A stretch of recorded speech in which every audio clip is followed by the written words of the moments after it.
Hey guys, Bolton here, and my work decided not to give me any hours next week, so I thought I might as well make a new video for this week.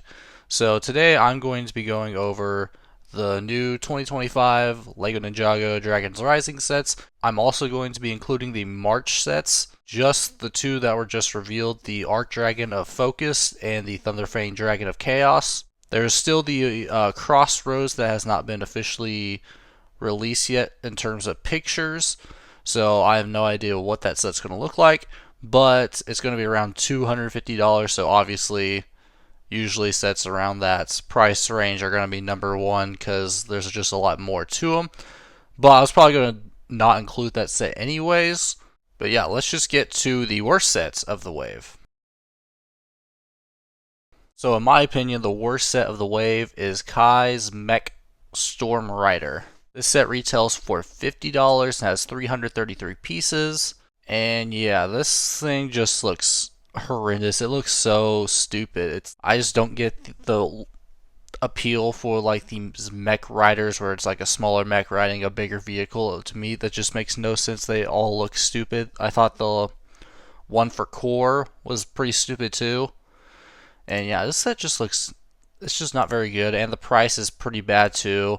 This is, if I had to guess, this would probably be the worst Ninjago sets of the year. I think I'm gonna stand by that. I don't think there's gonna be any other worse set than this. And you only get 3 minifigures. You only get Kai, Nia, and the Dragonian. All decent figures. Kai should have came with his black armor piece. I just don't get why they don't include the armor pieces. And yeah, this set should have came with another minifigure, and the price per piece is not very great. Of course, price per piece is not everything, but still, this thing is just not good. It just looks ugly. Bad piece count. Minifigure selection is kind of meh. So yeah, this is the reason why this is at the bottom, so let's go on to the next one. The previous set was number 11, so this would be number 10. So next is the Ninja Spinjitzu Temple. The set retails for $40, has 158 pieces. This is a 4+ set. I mean, it's the same song and dance with 4+ sets. I mean, this one is actually probably one of the best 4+ sets they ever released. It comes with Lloyd, Kai, Nia, and Zane, and Ryu. So that's a pretty good figure selection for a decent size 4+ sets. It's honestly not a bad build either. It's just, a 4+ set. The build's really simple. But yeah, this set just can't compete with some of the other sets on the list. So yeah, that's why it is at number 10, second from the worst. Next up, I have the Spinners, the gimmick sets for 2025. And they're alright. What I really like about the most recent gimmick sets is that they're including villain minifigures for $10, so you get 2 nice minifigures for $10. I do really like that. The double pack is okay with Lord Ross and Aaron. My favorite's probably Sora. I just like her color scheme the best, and it comes with the other better Dragonian warrior. So if I had to rank them, I'd probably say Sora's, Aaron Ross, and then Kai's. But yeah, these are pretty decent $10 gimmick sets. So at number 9, I have Lloyd's Green Forest Dragon. This set retails for $20 and has 128 pieces. To be honest, the price on the set is pretty fair. Those wing pieces are pretty big. It's just kind of a decent little small dragon. Maybe this could have been $15. It's got some pretty decent sized pieces with those wings. Really, the main thing that kills this set is the Lloyd minifigure. It should have been the newer one instead of just a bunch of reused pieces. Now, the reused pieces that they do use looks really good. It's just, it should have been the newer suits. And then you get kind of the lamer version of the Dragonian Warrior without the helmet. He just has the mohawk. But you do get this exclusive yellow baby dragon. So that's pretty decent. And it's just a nice, small, decent dragon. I like the Ryu head on it. That's a recolor. And it's just an overall pretty decent set. So at number 8, I have Lloyd's Pullback Race Car. This set retails for $25 and has 181 pieces. This is actually a pretty decent set. In terms of value, I think it should have had about 200 more pieces just to cover up the pullback feature, because it's just kind of bare bones in the back. But besides that, it looks pretty good. I'm usually not a big fan of the lime green and Lloyd's color scheme, but it looks pretty decent here. You do get the new Lloyd. He should have came with his armor piece. That's another complaint I have with this set. And the Dragonian is pretty nice too. And you got some little fire to hit with the Lloyd car. And it's a pretty decent play feature. You just pull back on the car and it goes pretty fast, and it's actually one of the more fun play features out of really most Ninjago sets now. I think it's a very decent set. Wish it would just cover up that pullback piece in the back, but besides that, it's a pretty good set. At number 7, we have Zane's Battle Suit Mech.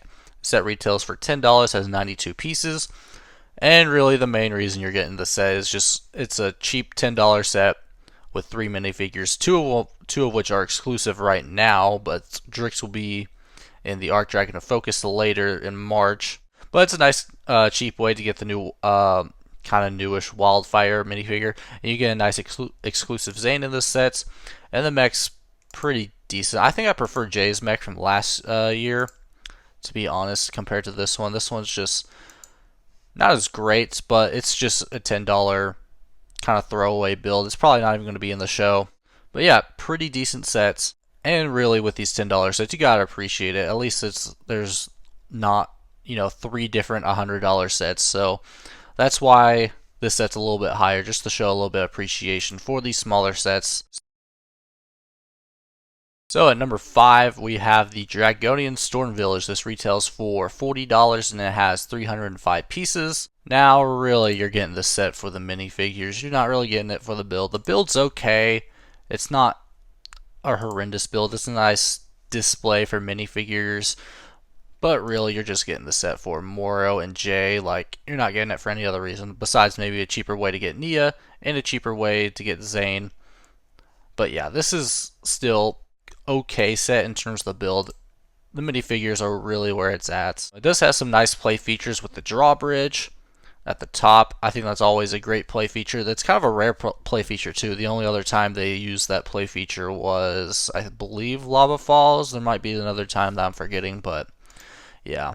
The spinner thing kind of sucks. I wish it would have been, those pieces would have been put into the build to make it a little bit more fleshed out. But besides that, it's a pretty decent set. Good figure pack. That's really what you're getting this set for. But yeah, let's move on to the next sets.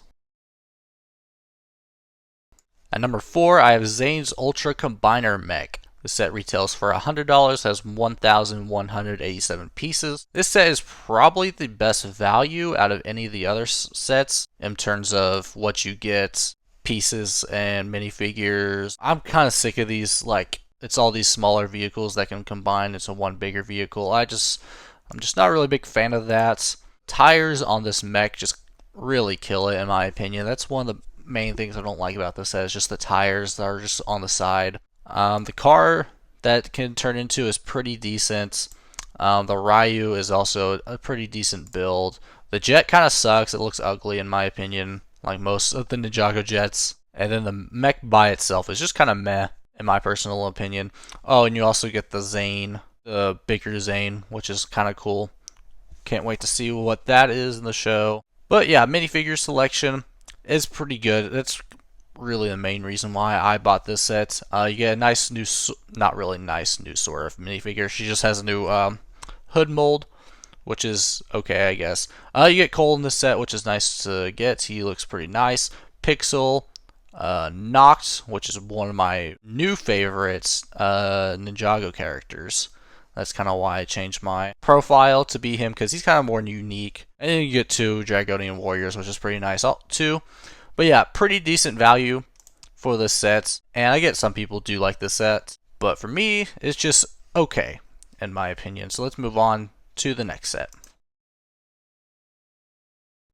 At number 3, I have Roz and Aaron's Super Storm Jet. This set retails for $50, has 510 pieces. And yeah, the 2 March sets are the top 2 best sets of the wave, in my opinion. But this is still a really good set. I mean, this one impressed me the most out of all of them. It's just a very nice display piece. Has some decent action features. I mean, I don't really care for them.